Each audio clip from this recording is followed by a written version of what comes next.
Okay, as the Deputy Chief Minister of Bihar, Tejaswi Yadav, faces charges of corruption, the rift in the RJD-JDO government is now out in the open, with India Today learning that the Chief Minister of the state, Nitish Kumar, just might be wanting to ask Tejaswi Yadav to step down from the post of Deputy Chief Minister.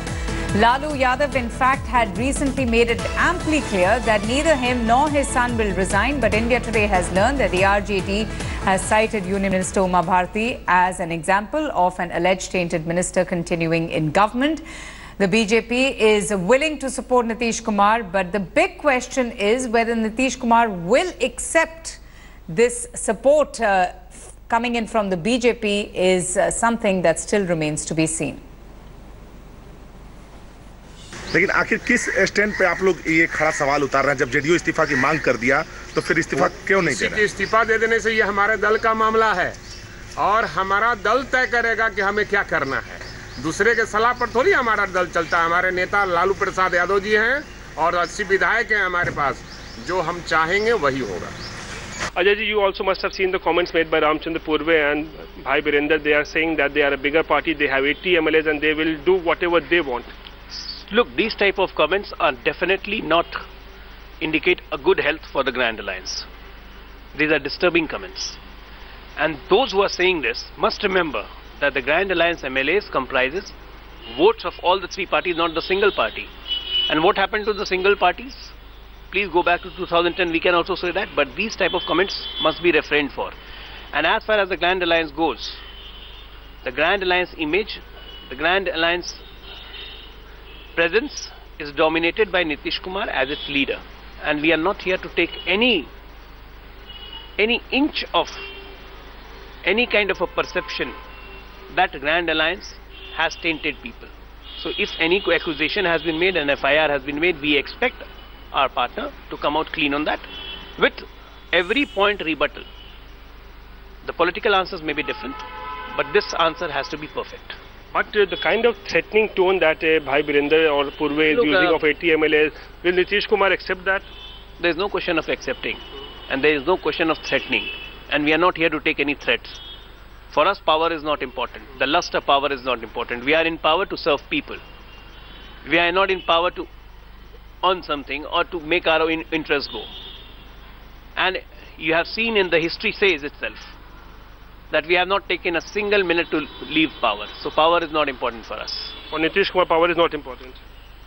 Never it has been and never it will be.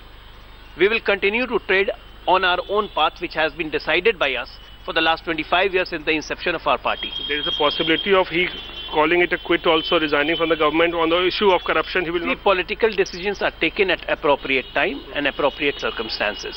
Right now, we just expect our partner, please come out clean, and we are requesting them, and we hope that good sense prevails. Okay, let me go straight across now to consulting editor India Today, Rajdeep Sardesai, to really understand as to what can we make from this recent statement. Rajdeep, the suspense over the fate of the Grand Alliance has only been deepening ever since the CBI raids took place. Now, what can happen? Do you actually think that the RJD can go ahead and pull the plug, or Nitish Kumar can distance himself from the Lalu Prasad Yadav family?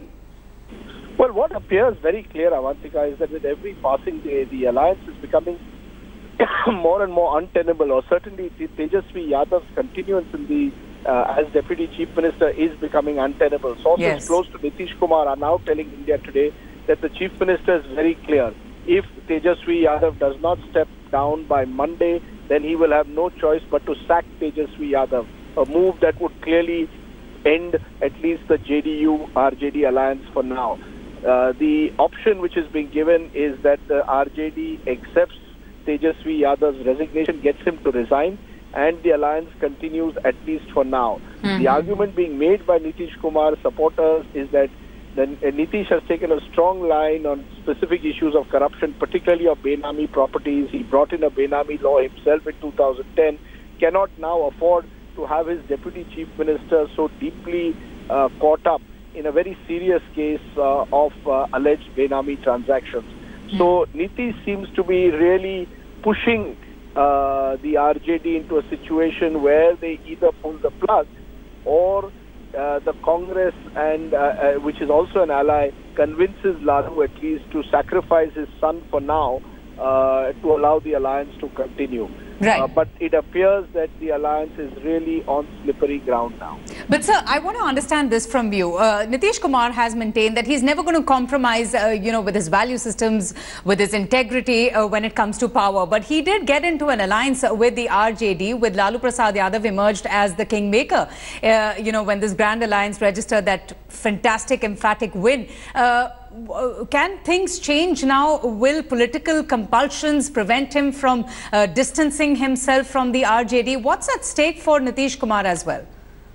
Look, I think for Nitish Kumar, there is his own personal image. There is his own belief that he is Bihar's supreme leader and he has been chief minister for 12 years by recasting himself or by casting himself as someone who fights against corruption. Yes, you're absolutely right that he did compromise when he aligned with Lalu at a time when Mr. Lalu Prasad was also facing serious charges of corruption, had just been to jail. Yes. Despite that, Nitish went and aligned with him. That time, political compulsions meant that Nitish chose to take the chance and align with Lalu Prasad because he realized that was the only way to stop the BJP juggernaut. Now he believes that he has another 3 years in power. Remember, he was only elected in 2015. And therefore, he has a little bit of room over the next 3 years to try and see if he can establish his supremacy over this alliance and B, in a sense, weigh his options. Those options at the moment don't include, I am told, tying up with the BJP or seeking the BJP's support, but they clearly include laying down some kind of a Lakshman Rekha and saying that now that this FIR has been filed against Tejaswi Yadav and the allegations are serious, at least Lalu must be willing to sacrifice his son to allow the alliance to continue. He believes Lalu has few options and Lalu will want this alliance to continue because with all the cases against him, Lalu at least needs the protection for government. So I think Nitish is using this moment to keep Lalu on the edge. All right, sir, just kindly stay on with me. And we also have with us Sanjay Jha, a very close aide of Nitish Kumar. And, Mr. Sanjay Jha, thank you so much for speaking to us on the broadcast. Rajdeep Sardesai, I would also like to ask you a few questions. The crisis deepening within the Mahagathbandhan. Rajdeep, why don't you go ahead and ask him? Sanjay ji, what we want to understand is how long is Nitish Kumar going to wait for the RJD to take a stand on Tejaswi Yadav? So far, the RJD has indicated that Tejaswi will not step down. Can Nitish Kumar, given his own personal image, afford to allow Tejaswi Yadav to continue in his government? Not long, Rajdeep, because Nitish Kumar is one politician who is the architect of this Benami property thing. He has brought a law here in Bihar in 2011. He confiscated property of senior IAS officials and retired DGP of Bihar. Even when he supported the Prime Minister on demonetization, in all his meetings, he said that it's not enough, you go ahead with attacking Benami property. So all along he was talking about Benami property and, so I don't think there will be any compromise on that. So let's wait. We're waiting for the response. So from what you are then saying is that it is only a matter of time, that either the RJD falls in line or Nitish Kumar pulls the plug. What he said in the meeting that कि इनको जो भी बातें आई है उनको प्रामाणिक और तथ्यों पे जवाब देना पड़ेगा. Facts with authentic thing, so they have to respond. So it's not yet come from the other side. We are just waiting for the response. So after that, party will decide to what next step party will take. Who has said there is no need for Tejaswi Yadav to step down? No, I never said that. What the party asked for, that all these charges, they should come clean on that. They should come with facts. Whatever they are saying now, maybe that satisfies their consciences, but it's not to the entire people in Bihar. So they have to answer the rebuttal point to point, whatever charges are there. That satisfies everyone. If it doesn't But Nitish happen, Kumar is ready to sacrifice his government on this issue, if it comes to that? absolutely. If it comes to that, when it's matter of corruption, yes. If it has to sacrifice the government, he will sacrifice the government.